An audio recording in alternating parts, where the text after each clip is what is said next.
Charge को भी आपने डबल कर दिया, डिस्टेंस को भी डबल कर दिया। तो स्टूडेंट जहाँ पे चार्ज है वहाँ पे 2q करें, डिस्टेंस को 2r कर दें।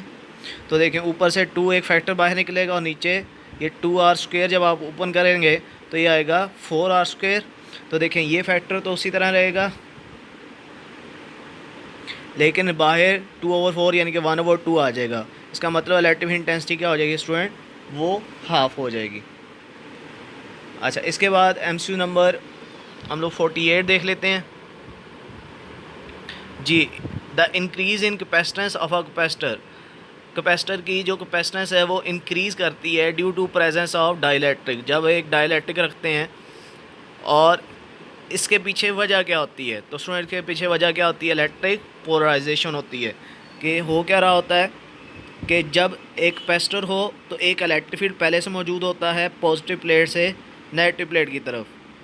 जब एक डाई इलेक्ट्रिक रखते हैं तो पोलराइजेशन की वजह से उस डाइलेक्ट्रिक के पॉजिटिव चार्जेस इस साइड पे इकट्ठे हो जाते हैं नेगेटिव प्लेट की तरफ, और नेगेटिव चार्जेस उस डाइलेक्ट्रिक के इकट्ठे हो जाते हैं पॉजिटिव प्लेट की तरफ।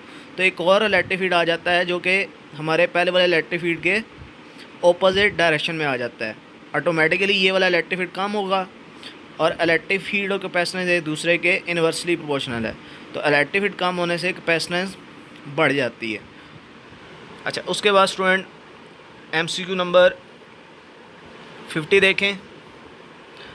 The force between charges separated by air is 4 Newton. यानी कि उसने बोला है कि जब दो चार्जेस के दरमियान एयर मौजूद थी तो उस टाइम फोर्स जो थी वो हमारे पास क्या थी, 4 न्यूटन। और जब हमने एक मीडियम रख दिया जिसकी रिलेटिव परमिटिविटी 2 है तो बताएं फोर्स क्या बनेगी। तो स्टूडेंट इसका सोल्यूशन देखें।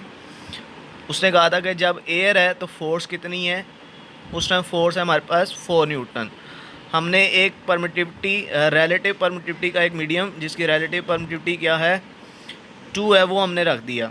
तो देखें मीडियम की फोर्स आपने निकालनी है, इसको आप उधर ले जाएं, रिलेटिव परमिटिविटी को नीचे ले आएँ। तो 4/2 तो फोर्स कितनी बच जाएगी पीछे, सिर्फ 2 न्यूटन बच जाएगी। ठीक है। अच्छा, उसके बाद MCQ नंबर 51 देखें। If the time constant of RC circuit has how much charge is stored out of maximum charge. तो इसके लिए ये स्टूडेंट हमने इक्वेशन पढ़ी थी, Q is equals to Q0 into 0.63।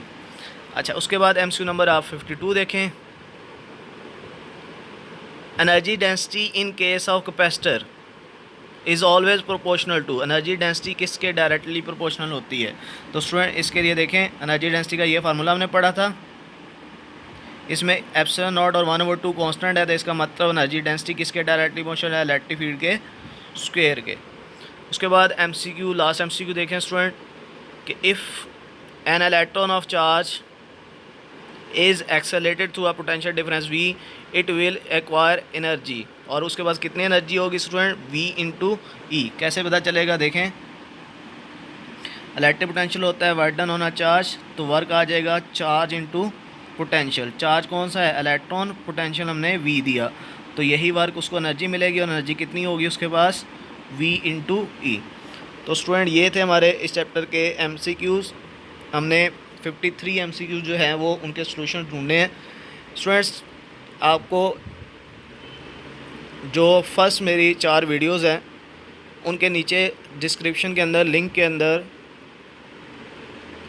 Solved MCQs के नाम से नोट्स गिवन है। स्टूडेंट्स उन नोट्स के अंदर इस चैप्टर के 84 MCQs इसी तरह सॉल्यूशन की शक्ल में आपको नज़र आएंगे। स्टेटमेंट, उनका करेक्ट ऑप्शन और फिर उनके सॉल्यूशंस लिखे हुए नज़र आएंगे। आप वो ट्राई करें, उनको पढ़ें, सॉल्व करें खुद हाथ से, उनके सॉल्यूशंस देखें। अगर किसी भी MCQ में आपको प्रॉब्लम आता है तो आप मुझे कमेंट में मैसेज करके उसका सॉल्यूशन भी पूछ सकते हैं। तो स्टूडेंट इस तरह हमारा फर्स्ट चैप्टर कंप्लीट हुआ। इंशाअल्लाह हम लोग बहुत जल्द सेकंड चैप्टर भी अपना FSC पार्ट 2 का शुरू करेंगे।